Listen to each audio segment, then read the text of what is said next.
Virtual backgrounds protect your privacy and offer additional real estate for communicating your message. They can be corporate, personal, seasonal or holiday, branded, video or photo. They will set the tone for your meeting and communicate more about you to your attendees without you having to say a word. You can make them yourself or take advantage of some of the many royalty-free, high-quality online virtual backgrounds. They're available just about everywhere. Today, we're going to take a look at some of these resources.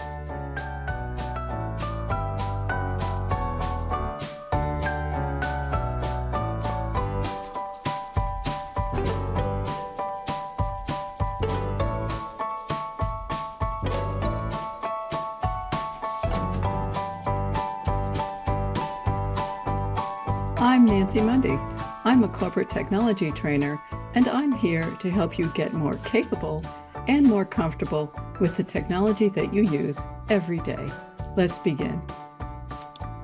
There are several ways to get virtual backgrounds.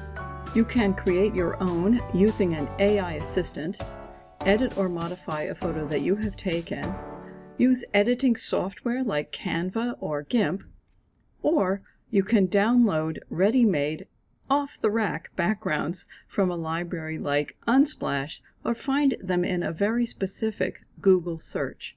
I'm going to show you how to do all of these things. For any type of virtual background, whether you're making it or downloading it, you need to understand two concepts. Aspect ratio, which is the relationship of the width of your screen to the height of your screen, and resolution, which is the pixel count created by this aspect ratio. You don't need to know it exactly, but you need to know we'll be looking for high resolution images. Let's start with AI.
Using AI or a library like Unsplash, we can be confident that our images are royalty-free and we're not borrowing content that we shouldn't be borrowing.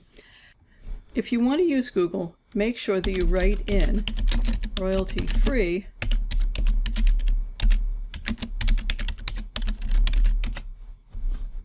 and select the Images tab. The great thing about working with Google is that you can see that it generates a lot of images right away, but you can modify your search repeatedly to bring up all kinds of images. If you see one that you like, select it. And the other great thing about Google is that when you hover in the lower right of the image, it will give you the pixel count.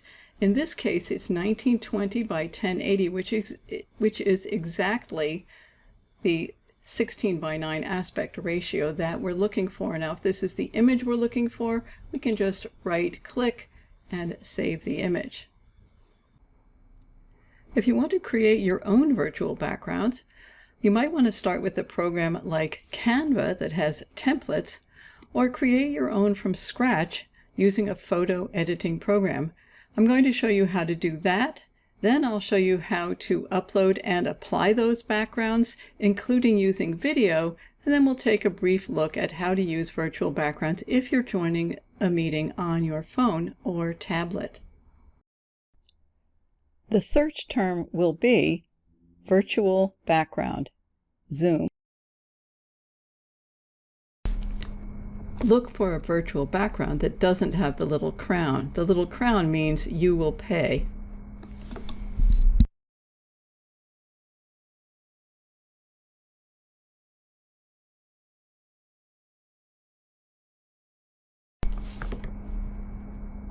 Next, select some of the elements you might want to add. I'm going to look at graphics, and I'm going to look at the recommendations that go with this template.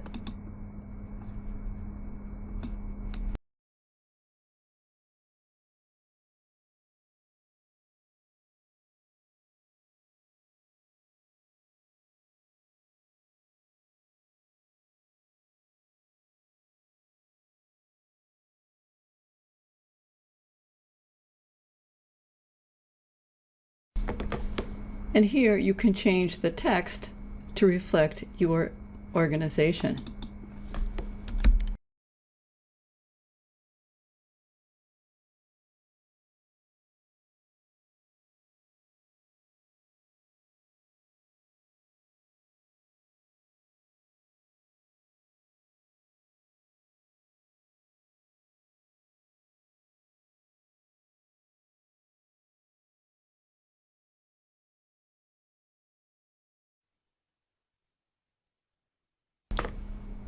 Use the Canva guides to place your elements.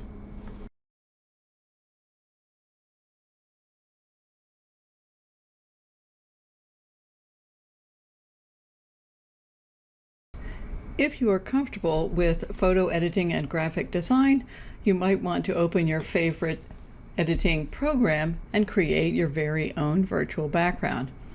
When you create the new file, make sure that it has the resolution that we need, which is 1920 by 1080. It is going to pick up the background color or a transparency as specified, so first set your background color. Then we're going to pull in some PNG files, and in this program we have to use the command open as layers.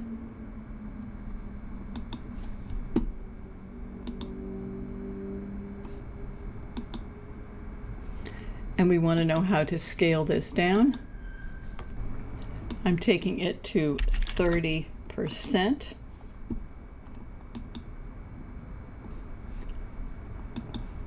And I'll move it up into the top left. Repeat the process. And in this case, I want to scale up.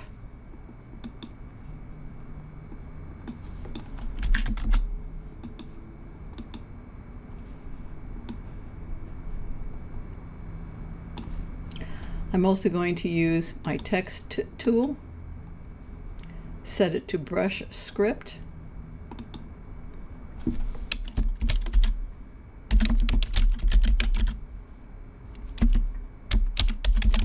it does pick up the foreground color, so let's change that.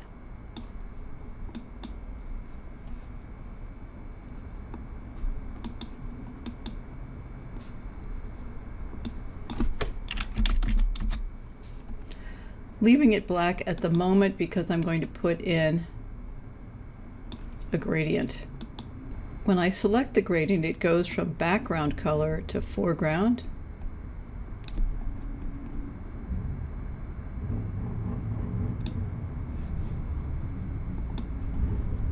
And I can adjust it like this. And now I might want to add a filter to texturize it just a little bit.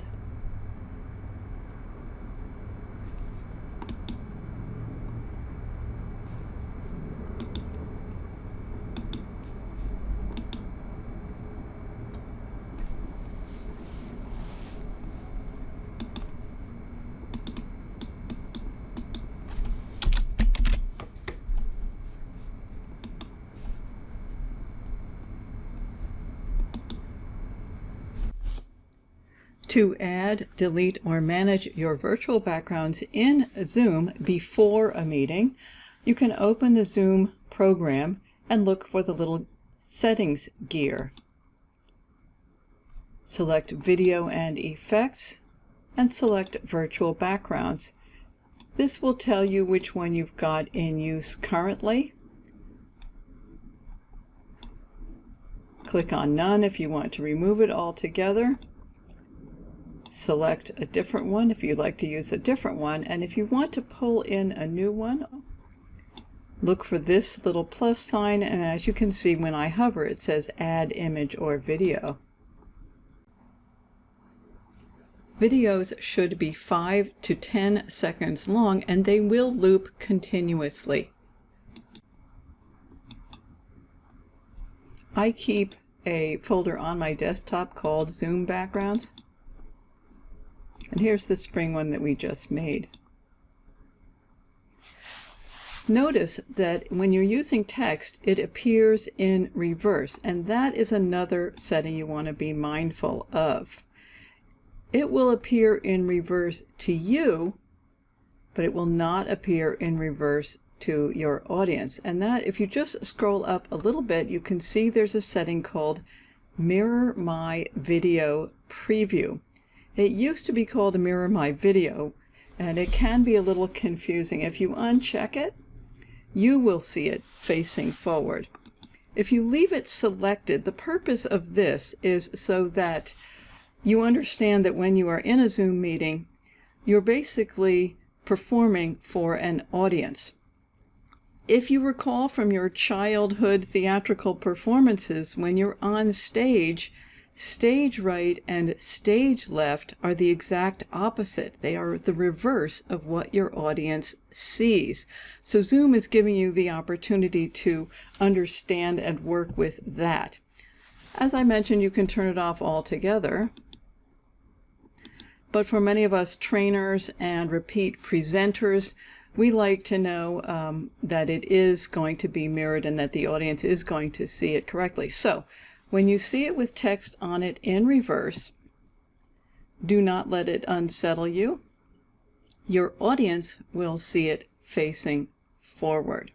So I like to use Mirror My Preview. You can turn it off altogether if you find it unsettling. Once you have your background chosen, when you start a meeting and turn on your video, it will appear.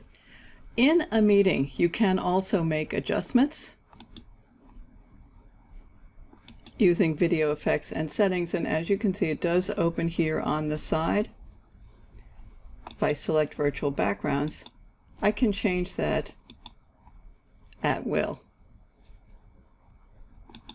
or blur my background. The plus sign is still active. I could still add another one, but I don't need to do that at this time. In Teams, the video settings live here under More, but you do need to have your camera turned on first. I've got a virtual background here in place. I'm going to select More and come to Video Effects and Settings, and here's where I can add a new one.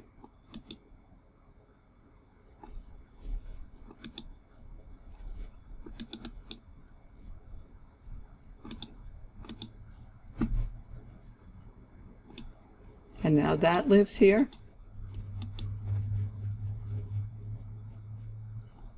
And change them during the meeting if I want to. You have to select Apply in order to make that change. If you prefer to join your meetings from your phone, this could be Teams, Zoom, WebEx, anything. In the mobile app, you will find the settings menu up in the top left under your account photo. You'll want to scroll down till you find Settings, select Video and Effects, select it again, and here's where you'll see Backgrounds. I recommend that you rotate the camera so that you are in the correct 16:9 aspect ratio, and when you join, you will join just like everyone else. and you can select, you should see most of the image backgrounds that you saw in your desktop version. And here's the upload button where you can upload from your photos. I did not have good luck with the videos. The videos seem to freeze as an image. And as you can see, I'm still using Mirror My Video. You can change that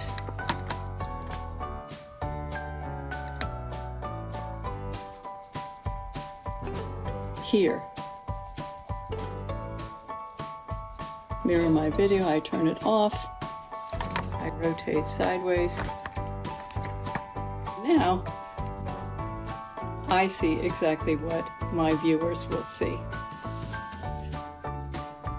Thanks for joining me. I'll see you next time. And if the content has been useful to you, please consider subscribing.